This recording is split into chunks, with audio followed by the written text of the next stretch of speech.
Hello student, आप लोग कैसे हैं। आज फिर मैं सेल का अर्थात कोशिका का पार्ट 4 लेकर के आया हूं, यानी कि भाग 4 लेकर के आया हूं।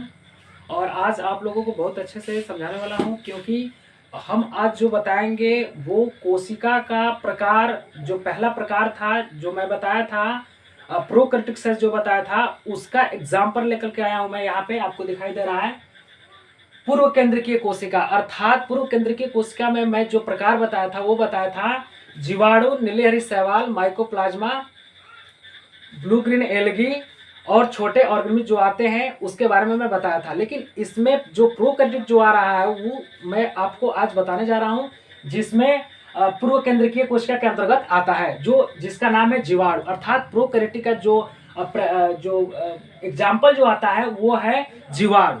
तो चलिए इसके बारे में थोड़ा सा हम लोग जानते हैं कि जीवाणु क्या होता है। तो यहाँ पे आपको दिखाई दे रहा है ये जीवाणु का स्ट्रक्चर। ये जो जीवाणु का स्ट्रक्चर होता है एज लाइक होता है, आपको दिखाई दे रहा है, स्पष्ट दिखाई दे रहा है। अब मैं इसके बारे में थोड़ा करके मैं आप लोगों को अच्छी तरह से बताऊंगा कि ये क्या चीज का बना होता है, क्या होता है, इसके शरीर में अंग कौन कौन से पाए जाते हैं। तो चलिए दोस्तों, आज मैं आप लोगों को बहुत ही अच्छे से और बहुत ही आसान ट्रिक से बताऊंगा। आप लोग वीडियो के अंत तक बने रहिएगा। चलिए देखते हैं। पहले तो देखेंगे कि इसका जो शरीर होता है वो कुछ इस शेप का होता है, जैसे रॉड शेप का होता है, रॉड शेप होता है। और कुछ जीवाणु जो आते हैं जो गोलाकार होते हैं, कुछ जीवाणु आते हैं जो कमा आकार के होते हैं, तस्तरी नुमा होते हैं, वगैरह वगैरह वगैरह। तो यहाँ पे आपको दिखाई दे रहा है कि रॉड शेप है, ये रॉड शेप का जीवाणु है, जिसमें आपको बताया गया सिंपल जो है प्रोकैरियोटिक सेल्स का एग्जाम्पल है। इसको मैं बहुत अच्छे तरीके से बता रहा हूँ, आप लोगों को ध्यान दीजिएगा। पहले इसके स्ट्रक्चर में देखते हैं कि ये जो है, जो इसका जो कवड है, जो बाहरी कवड जो आपको दिखाई दे रहा है, इसको कहते हैं हम कैप्सिड, यानी कि कैप्सूल कहते हैं इसको। यह एक कैप्सूल में घिरा हुआ पाया जाता है। चारों तरफ से इसका एक कैप्सूल होता है जिसके अंदर इसका पूरा ऑर्गेनिज्म पाया जाता है। जैसे यहाँ पर मैं आपको बता रहा हूँ कि जो प्लाज्मिड होता है, सॉरी, जो यहाँ पर जो कैप्सूल होता है यह 3 परतों में व्यवस्थित होता है। यानी कि जो इसका शरीर होता है वो इसकी शरीर जो होती है वो जो है 3 आवरण से घिरा हुआ पाया जाता है। वो है, पहला है, आपको मैं बता रहा हूं, ध्यान से देखिएगा। पहला है, देखिए यहाँ पे दूसरा दिखा रहा है सेल वॉल, और पहला दिखा रहा है यहाँ पे सेल मेम्ब्रेन, और तीसरा दिखा रहा है प्लाज्मा मेम्ब्रेन। अर्थात हम कह सकते हैं पहला, दूसरा और तीसरा। पहला आता है सेल मेम्ब्रेन, दूसरा आता है सेल वॉल यानी कि कोशिका भित्ति, और तीसरा आता है प्लाज्मा मेम्ब्रेन, यानी कि इसको कह सकते हैं द्रव्य झिल्ली कह सकते हैं, या इसके अंदर की जो प्लाज्मा होती है इसके चारों तरफ एक झिल्ली पाई जाती है, इसको प्लाज्मा मेम्ब्रेन हम कह सकते हैं। तो आइए पहला देखते हैं। देखिए पहला जो इसका जो बाहरी आवरण होता है, आपको यहाँ पे दिखाई दे रहा है, जो ये पहला जो आवरण इसका होता है वो होता है सेल मेम्ब्रेन। इसको हम सेल मेम्ब्रेन कहते हैं। और सेल मेम्ब्रेन जो होता है ये क्या चीज का बना होता है, तो यहाँ देखेंगे ये ग्लाइकोकैलिक्स की बनी होती है। और ग्लाइकोकैलिक्स क्या होती है कि यह कार्बोहाइड्रेट का एक सैकराइड बना होता है। ये कार्बोहाइड्रेट होता है जो चैन में होता है, और ये कार्बोहाइड्रेट का बना होता है। और कह रहा है कि कुछ जीवों में विस्कासी अर्थात खराब पदार्थों के बने होते हैं। जो जीवाणु होते हैं उसके अंदर जो विषैले पदार्थ होते हैं, या फिर हानिकारक पदार्थ होते हैं, या फिर उत्सर्जी पदार्थ होते हैं, वो धीरे धीरे इकट्ठा होकर के शुष्क अवस्था में आकर के चारों तरफ से लेयर का निर्माण कर देते हैं। तो कुछ जीवों में ये होता है, कुछ जीवों में क्या होता है कि विस्कासी पदार्थ के बने होते हैं। और जो विस्कासी पदार्थ के बने होते हैं उसको हम क्या कहते हैं, तो यहाँ पे देखिए बहुत ही अच्छा शब्द दिया गया है, अपंक परत, यानी कि इसको इंग्लिश में कहते हैं स्लाइम लेयर, या स्लाइम लेयर इसको कहते हैं। यानी कि जिस जीवाणु का जो बाहरी जो कवड होता है वो किसी किसी में विस्कासी पदार्थ का बना होता है। तो विस्कासी पदार्थ का, जिस जीवाणु में विस्कासी पदार्थ का जो बाहरी आवरण जो बना होगा, जो सेल मेम्ब्रेन बना होगा, वो जो है उसको हम कहेंगे स्लाइम लेयर। और स्लाइम लेयर में जो है पॉलीसेकेराइड भी पाए जा सकते हैं। पॉलीसेकेराइड का मतलब कि कार्बोहाइड्रेट भी पाए जा सकते हैं। तो यहाँ पे अब आप देख रहे हैं कि दूसरा है सेल वॉल, अर्थात किसी भी सेल का एक वाल होता है जिसमें जंतु कोशिका में वाल नहीं पाया जाता है। जंतु कोशिका जो होते हैं उसमें वाल नहीं पाए जाते, प्लांट के सेल में वाल पाए जाते हैं। सेम यहाँ पे मैं आपको दिखा रहा हूँ कि जो जीवाणु होते हैं इसमें वाल पाया जाता है। तो वाल का मतलब होता है दीवार। अब यहाँ पे जो आपको चीज दिखाई दे रहा है कि सेल वॉल, तो सेल वॉल जो होता है वो पेप्टिडोग्लाइकान अथवा म्यूकोपेप्टाइड की बनी होती हैं। अर्थात हम इसको कह सकते हैं कि ये इसमें कुछ एमिनो अम्ल पाए जाते हैं और प्रोटीन पाए जाते हैं और लिपिड भी पाए जाते हैं। ये जो पेप्टिडोग्लाइकान है अथवा म्यूकोपेप्टाइड की जो बनी होती है, ये जो शैवाल होती है, इसमें क्या क्या होते हैं, तो इसमें एमिनो अम्ल होते हैं, प्रोटीन होते हैं और जो है लिपिड होते हैं। अब मैं आपको बताऊंगा तीसरा जो लेयर होता है, तीसरा लेयर होता है, ये होता है प्लाज्मा मेम्ब्रेन। देखिए यहाँ पे प्लाज्मा मेम्ब्रेन मैं पहले भी बता चुका हूँ। जो प्लाज्मा मेम्ब्रेन होते हैं ये जो है निष्कासित पदार्थ के भी बने होते हैं, जो निष्कासित पदार्थ होते हैं उसके बने होते हैं। और ये अर्धपारगम झिल्ली होता है, यह एक अर्धपारगम झिल्ली होता है जो सभी पदार्थों के चारों तरफ पाया जाता है। यानी कि अंदर के जो पदार्थ होते हैं उसके चारों तरफ एक झिल्ली, पतली झिल्ली पाई जाती है जो अर्धपारगम होती है, अर्थात सेमी परमेबल की होती है। और सेमी परमेबल झिल्ली वो होती है जिससे जल का अणु क्या हो सके, आ सके और जा सके। अर्थात इसमें जो तरल पदार्थ होते हैं वो अंदर और बाहर आते जाते हैं, इसका नियंत्रण और नियंत्रित करता रहता है। यहाँ पर आपको दिखा रहा है कि यह एक अर्धपारगम झिल्ली यानी कि सेमी परमेबल झिल्ली होता है, अर्धपारगम होता है, जो लाइपोप्रोटीन और ऑलिगोसैकेराइड का बना होता है। लाइपोप्रोटीन का मतलब ये हुआ कि लिपिड और प्रोटीन मिल करके लाइपोप्रोटीन बनाते हैं। ये बहुत ही हार्ड होता है, ये चारों तरफ से इसको जो है ढक करके रखता है और ये जैसे किसी जंतु पर अटैक करता है तो इसको ये रक्षा करने का कार्य करता है। यानी कि आप यहाँ पे देख रहे हैं कि ये जो कैप्सूल होता है ये 3 परतों में व्यवस्थित होता है। ये तीनों परत संक्रमित जो इसके ऊपर अटैक कोई करता है तो उसको बचाता है। और कोई भी अगर औषधि मान लीजिए अगर दिया जा रहा है, डॉक्टर कोई भी औषधि देता है तो इसी पर अटैक करता है, इसी पर अटैक करता है और उसको तोड़ देता है, इंक्रीज कर देता है। वही कहीं इससे जो है लो अगर औषधि होती है तो अटैक नहीं कर पाती है, तोड़ नहीं पाती है। तो इस तरह से जीवाणु बढ़ता जाता है और संक्रमित होता जाता है शरीर में।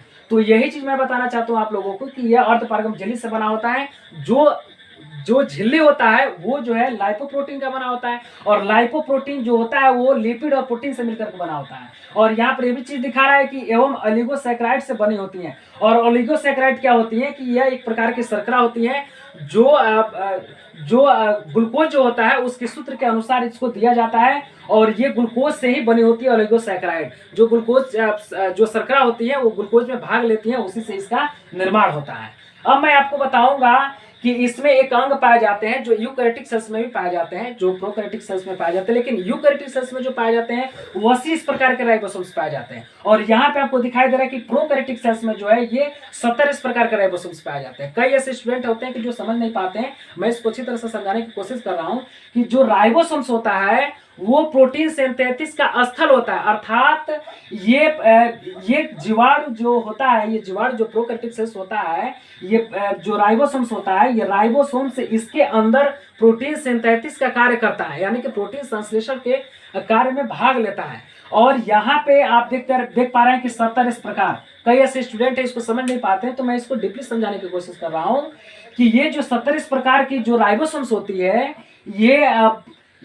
ये जो है ये जो एस आपको दिखाई दे रहा है, यहाँ पर जो एस डिनोट किया गया है, ये होता है स्वेडबर्ग, यानी कि ये राइबोसोम्स का मापक है। स्वेडबर्ग नामक वैज्ञानिक ने इसका खोज किया था, इसलिए इसका नाम रख दिया एस। और यहाँ पर जो 70 एस दिखा रहा है ये राइबोसोम्स का प्रकार है। राइबोसोम्स 2 प्रकार के होते हैं, 80 इस प्रकार और 70 इस प्रकार। तो 80 इस प्रकार जो होता है वो यूकैरियोटिक में पाया जाता है और जो आप यहाँ पर प्रोकैरियोटिक में देख रहे हैं वो 70 इस प्रकार होता है। इसी तरह से इसके जो जीवाणु होता है इसके चलने के लिए, जैसे जीवों में चलने के लिए पैर होता है, पाद होता है, उसी तरह से माइक्रोबीज में जो है 3 प्रकार के थिंग्स पाए जाते हैं। वो पाए जाते हैं, एक पाया जाता है सीलिया, एक पाया जाता है स्यूडोपोडिया और एक पाया जाता है फ्लैजेला। जो फ्लैजेला इस जीवाणु में प्रोकैरियोटिक जो सेल्स होता है उसमें उपस्थित है। आपको यहाँ पे दिखाई दे रहा है, ये देखिए ये जो संरचनाएं दिखाई दे रही है ये फ्लैजेला में, अर्थात फ्लैजेला है। ये जो है देखिए यहाँ पे दिखा रहे हैं कि यह गमन में सहायक होता है या प्रोटीन का बना होता है।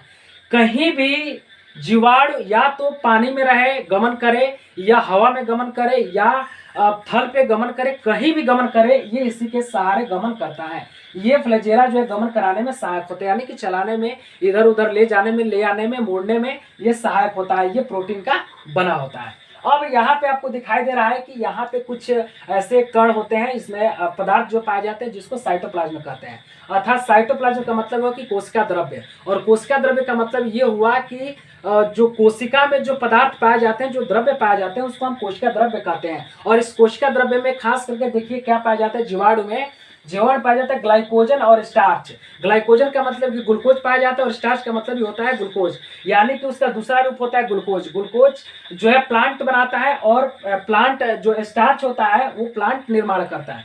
कुछ जीवाणु में जो है क्या पाए जाते हैं, क्लोरोफिल पाए जाते हैं, इस कारण स्टार्च का भी निर्माण करते हैं। तो यहाँ पर स्टार्च का भी डिनोट किया गया, दिखाया गया, आपको आसानी से आप समझ सकते हैं। अब जो है मैं आपको बताने वाला हूं कि इसमें जो है कभी भी प्रोकैरियोटिक सेल्स में डीएनए भी कुछ मात्रा में पाए जाते हैं और आरएनए भी पाए जाते हैं। तो यहाँ पर आपको दिखाई दे रहा है कि ये सिंगल स्ट्रैंड में ये पाया जा रहा है डीएनए, यहाँ पे आपको दिखाई दे रहा है। ये जो है पूरा कुंडलीकृत संरचना है, पूरे पाया जाता है। और खासकर तो ये जानना है हमको कि प्रोकैरियोटिक सेल्स में जो न्यूक्लियस होता है वो न्यूक्लियस सुचारू रूप से नहीं पाया जाता है, यानी कि इसका पदार्थ चारों तरफ क्या होता है कि ये घूमता रहता है, गमन करता रहता है। क्यों? क्योंकि इसमें जो है न्यूक्लियस मेम्ब्रेन नहीं पाया जाता, इस कारण इसका जो डीएनए होता है वो चारों तरफ घूमता है। यानी कि डीएनए ही नहीं बल्कि न्यूक्लियस में पाए जाने सभी पदार्थ बिल्कुल फ्री अवस्था में रहते हैं और घूमते रहते हैं। क्यों? क्योंकि न्यूक्लियर मेम्ब्रेन इसमें नहीं पाया जाता है। और न्यूक्लियर मेम्ब्रेन नहीं पाया जाता है, इसी के कारण जो है इसको कहा जाता है प्रोकैरियोटिक सेल्स और न्यूक्लियस की एब्सेंसी बताई जाती है। अब थोड़ा सा ध्यान देंगे यहाँ पे कि यहाँ पे जो संरचनाएं पाई जा रही है वो प्लाज्मिड है। ये एक प्रकार का डीएनए है। देखिए कुछ डीएनए से ये अलग होता है, ये अतिरिक्त डीएनए यानी कि इससे कुछ हट के होता है और ये अलग डीएनए पाया जाता है। ये जो डीएनए पाया जाता है ये अनुवांशिक पदार्थ है इसका। ये किसी सजीव शरीर के अंदर जब प्रवेश करता है तो जो ये डीएनए होता है यही इसका डिवीजन कराता है, सूत्री विभाजन करा करके और अनेक जो है जीवाणु का निर्माण कर देता है। शरीर में जैसे प्रवेश करता है सजीव का लक्षण ले लेता है और ये डिवाइड कराता रहता है। इसी के साथ साथ मैं बता दूं कि यहाँ पे मीजोसोम्स पाया जाता है। इसका एक सेल ऑर्गन्स है मीजोसेल्स, ये बहुत ही विशिष्ट होता है जो कि इस पर श्वसन एंजाइम पाए जाते हैं। यानी कि इसके मेटाबॉलिक के लिए, इसमें मेटाबॉलिज्म प्रक्रिया के लिए कुछ एंजाइम पाए जाते हैं, कुछ बीकर पाए जाते हैं, जिस कारण ये श्वसन में भाग लेता है। और ये जीवाणु जो होता है ये श्वसन में भाग लेता है, किसके कारण? तो यहाँ पर दिखाई दे रहा है आपको मेजोसोम्स। ये बहुत ही विशिष्ट अंग होता है जिससे ये श्वसन लेता रहता है। ये जो मेजोसोम्स होता है ये देखिए यहाँ पे आपको दिखाई दे रहा है कि ये जो प्लाज्मा मेम्ब्रेन है उससे ये चिपका हुआ पाया जाता है। ये इसका विशिष्ट लक्षण है कि ये जो मेजोसोम्स होता है ये प्लाज्मा मेम्ब्रेन से चिपका हुआ पाया जाता है। तो ये रहा आज का आप लोगों का जो है सेल के प्रकार में पहला प्रकार रहा पूर्व केंद्रकीय कोशिका। यदि आप लोगों को अच्छी तरह से समझ में आ गया है तो हमारे चैनल को सब्सक्राइब करें, लाइक करें, कमेंट करें। धन्यवाद।